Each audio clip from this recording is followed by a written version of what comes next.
Bonjour Jazz, Bonjour. bienvenue à la 14e édition, 14e édition, Les déjà. Bulles en balade. Oui, Donc tu es là dans les loges. oui, que je connais, que je découvre, parce que je ne connaissais pas du tout. Depuis le temps que je fais le salon, c'est la première fois que je découvre les loges. Eh ben, je vais te laisser découvrir les petites questions qui Alors, sont les dans la petites petite questions. boîte là, et puis y répondre. Alors c'est dans les œufs Kinder. Ouais. Voilà, tu l'ouvres. Par contre, ah oui, ça y est, c'est bon. Allez, première question.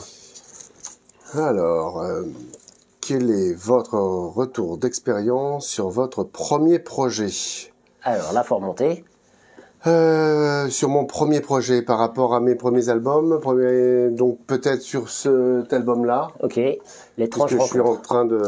je suis en train de commencer le prochain. Donc, l'étrange rencontre, c'est une bande dessinée qui parle des déchets plastiques. Et c'était pas évident de mettre le petit hérisson, Néris le hérisson, dans les déchets plastiques. Donc, j'ai fait un petit jeu scénaristique qu'il faudra découvrir, tout simplement. D'accord. Voilà. Bon, eh ben écoute, on a hâte de le lire. Deuxième question, c'est parti. Deuxième question. Je prends la rose, là, parce que je me dis, tiens, les roses. Alors, rose. Avez-vous une activité professionnelle parallèle? Je suis intervenant scolaire. Je fais des ateliers de bande dessinée dans les écoles, dans les collèges, dans les lycées, dans les classes. Je fais beaucoup de classes découvertes. D'accord. Voilà. Tu es originaire d'où? Je suis originaire de Blois et je vis maintenant à Sey-sur-Cher, dans le Loir-et-Cher. D'accord. Et j'ai fait la bande dessinée Les 1500 ans de la ville de Sey-sur-Cher. Voilà. Donc je dis bonjour à tous les Sélois. Donc les Sélois, ils ont beaucoup de chance de t'avoir. Bah oui, puisqu'en plus, la semaine prochaine, enfin le week-end prochain, nous organisons le premier premier salon du livre de Sey-sur-Cher. Ah ouais. Voilà, donc on a une grande chance. Et j'ai fait l'affiche et je suis très content. Voilà. Super. Troisième question. Troisième question, si on enchaîne là. Pour la rose, j'ai rien eu comme surprise, hein. Je suis un peu déçu.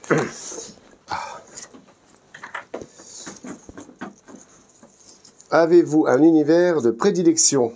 Pas forcément. J'ai pas forcément d'univers de prédilection. J'ai deux univers. J'ai donc Néris le hérisson et puis j'ai un autre univers avec Jacques Riffer, qui est plutôt dans le milieu du jazz, qui sont des aventures, des aventures d'un personnage, d'un musicien de jazz. Néris le hérisson, c'est plus sur le développement durable, écologie. Jacques Riffer, c'est plus sur les thèmes d'actualité. J'ai une autre série qui s'appelle Choupette Geoffrey Nicole, qui va être relancé, qui est plus de l'humour. Mais j'ai pas de sujet de prédilection. C'est un peu au feeling, en fait. D'accord. Sur le Jacques Riffer, là, il y en a combien de sorties, là? Il y en a 3 qui sont sortis. L'Étoile Bleue, le Librahang et Gériscorp. Gériscorp, ça parle, par exemple, des médicaments génériques en Afrique. D'accord. Et on est pile poil au niveau de la réalité, de l'actualité, c'est assez rigolo. Et par rapport à Tintin? C'est dans le même esprit. Dans le même Sauf esprit. que Tintin est reporter et comme il n'y avait pas d'aventure d'aventure suivante de Tintin, je me suis dit, bah, je vais faire mon propre Tintin et j'ai fait Jacques Riffer. Mais Jacques Riffer, c'est plus un peu un fantasme. C'est un musicien de jazz parce que j'aime beaucoup le jazz. J'aurais voulu être musicien de jazz, mais le dessin prend énormément de temps. Et Néris le hérisson, c'est plus le côté enfant, le côté découverte. Le Néris me demande moins d'énergie enfin d'un point de vue scénaristique, c'est plus facile. On peut inventer plein de choses. Jacques Riffer, on est plus dans un côté réaliste. Il faut poser beaucoup plus les choses. D'accord. Voilà. Ok. Allez, encore une. C'est la combien? C'est le numéro combien? 1, 2, 3, 4. 4. Allez. Zoup. J'ai pas eu de bonbons, j'ai rien eu comme surprise pour le moment. Tu les auras après. Alors, à l'école, vous étiez meilleur en français ou en dessin? Une anecdote. Alors, ni l'un ni l'autre, mon capitaine. En fait, ce qui est assez marrant, c'est que je faisais énormément de fautes d'orthographe. Ça m'a énormément handicapé. Par contre, au niveau de la rédaction et de l'imagination, j'avais de l'imagination, donc de ce côté-là, c'est allé. Et au niveau du dessin, j'étais très mauvais. C'est-à-dire que je devais avoir 6 ou 7 de moyenne sur 20 au collège. Mais comme j'avais envie de raconter des histoires, j'ai énormément travaillé le dessin et je continue toujours à travailler parce que c'est quelque chose qui demande énormément d'énergie, énormément de temps. Et puis, il faut une énorme passion. Donc, je continue toujours à travailler le dessin. Et ça s'est mis en place tranquillement. Et puis en plus, tu fais des dédicaces sur le salon, là. Voilà, Ça... je fais l'ajout graphique avec Guillaume, oui. Guillaume de la Cour. Ce qui est pas évident parce que c'est rigolo à faire, mais ça demande une énergie énorme. On sort tous les deux d'un concert, d'un spectacle. C'est comme si on jouait de la musique, mais avec le dessin, et ça demande une énergie tellement folle que des fois on ressort un peu lessivé. Et c'est clair. Voilà.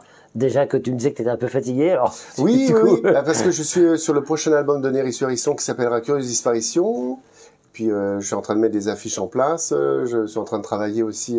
J'ai beaucoup travaillé sur le salon là, donc on est en train de mettre en place le salon du livre à Sey-sur-Cher. Donc plus des projets qui se mettent un petit peu en place. Donc c'est vrai que c'est pas évident, mais bon, ça va. Heureusement qu'il y a des projets. Ouais. Allez, une dernière question. Oui. Oh là, ça y est. Allez. Pression. Hop. Toujours pas de bonbons. On me fait un peu avoir avec les œufs Kinder quand même, hein. Je vous le dis, hein. On n'est pas ici, il n'y a pas rien à manger. Alors, avez-vous un autre projet en cours? Ben, je viens de le dire. Eh ben oui. Curieuse disparition, qui est Néris le Hérisson, la curieuse disparition, qui sera sur le thème animalier. Et c'était pas évident de parler de la cause animale, donc de la cause animale de la préhistoire à nos jours, avec les animaux de laboratoire, les animaux de zoo, les animaux d'attraction, de cirque, etc., etc. C'est pas évident, et j'ai réussi à trouver je pense avoir trouvé quand même un film d'histoire. Ma compagne Saïma m'a dit c'est quand même une des histoires les plus noires de Néris le Hérisson, mais ça finit bien à la fin. C'est pas évident à mettre en place.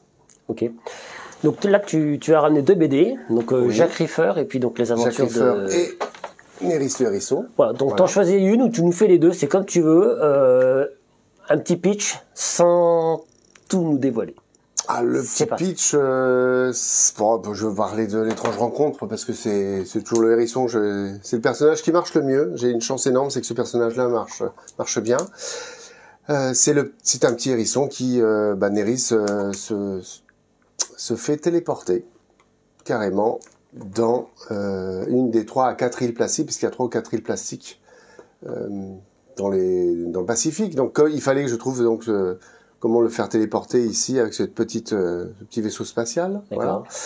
Si vous regardez bien, ça ressemble un peu à Star Trek, parce que c'est le logo de Star Trek aussi. Ah, ouais. Petit clin d'œil à Gene Roddenberry, puisque je suis un grand fan de Star Trek et j'aime beaucoup la science-fiction.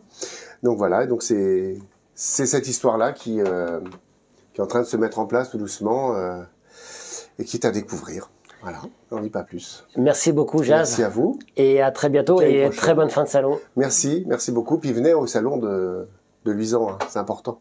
Voilà. Yes. À bientôt.